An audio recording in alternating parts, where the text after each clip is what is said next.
नमस्कार मित्रांनो, मी अलकनंदा दुर्गे आपल्या सगळ्यांचं माझ्या चॅनलवर मनःपूर्वक स्वागत करीत आहे.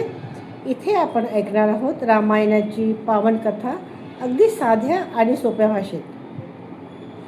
आज आहे सर्ग 62. विश्वामित्र पुन्हा शेपाचे रक्षण करतात. शतानंद श्रीरामाला म्हणाले, नरश्रेष्ठ रघुनंदना, महायशस्वी अंबरीश राजा पुन्हा शेपाला बरोबर घेऊन मध्यान्हकाली पुष्कर तीर्थावर विश्रांती करता थांबला. अंबरीश विश्रांती घेत असताना महायशस्वी पुन्हा शेप ज्येष्ठ पुष्कर तीर्थावर गेला. तेथे त्याने विश्वामित्र मुनींना पाहिले. विश्वामित्र त्याचे मामा होते व ऋषीसह ते तेथे तपश्चर्या करीत होते. पुन्हा शेप श्रमाने थकून गेला होता. तहानेने व्याकुळ झाला होता. त्याचा चेहरा म्लान झाला होता. श्रीरामा तो विश्वामित्राच्या चरणावर जाऊन पडला आणि म्हणाला, सौम्या, मला माता नाही, पिता नाही, मग ज्ञातिबंध कोण कुठे असणार? मुनिश्रेष्ठा, आपणच माझे रक्षण करा. आपण सर्वांचे कल्याण करणारे व रक्षण करणारे आहात. त्यामुळे अंबरीश राजाचे कार्य पूर्ण होईल व मी निरोगी व दीर्घायुषी होऊन उत्तम तपश्चर्या करून स्वर्ग लोक मिळवू शकेन असे आपण करा. धर्मात्मा, आपण उदार अंतःकरणाने माझ्यासारख्या अनाथाचे नाथ व्हा. पिता पुत्राचे रक्षण करतो त्याप्रमाणे आपण माझे ह्या संकटापासून रक्षण करा. पुन्हा शेपाचे ते म्हणणे ऐकून महातपस्वी विश्वामित्रांनी त्याचे अनेक प्रकारे सांत्वन केले आणि ते आपल्या पुत्रांना म्हणाले, पुत्रांनो, कल्याण व्हावे अशी इच्छा करणारे लोक जे पारलौकिक हित साधनाच्या उद्देशाने पुत्रांना जन्म देतात, त्यांची पूर्ती करण्याची वेळ आता आली आहे. पुत्रांनो, मी ह्याचे रक्षण करावे अशी ह्या ऋषिकुमाराची इच्छा आहे. तुम्ही आपले प्राण देऊन ह्या मुलाचे प्रिय करा. तुम्ही सर्व पुण्यवान आणि धर्मपरायण आहात, म्हणून तुम्ही अंबरीश राजाच्या यज्ञात पशु होऊन अग्निदेवाला संतुष्ट करा. त्यामुळे पुन्हा शेप सनात होईल. यज्ञ निर्विघ्नपणे पार पडेल. देवता तृप्त होईल आणि तुमच्याकडून माझ्या आज्ञेचे पालन होईल.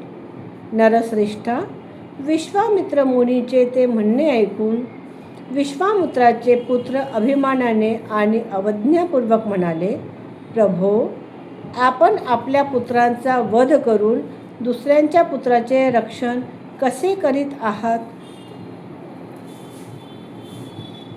पुत्रांचे ते बोलणे ऐकून मुनीवर विश्वामित्रांचे डोळे रागाने लाल झाले.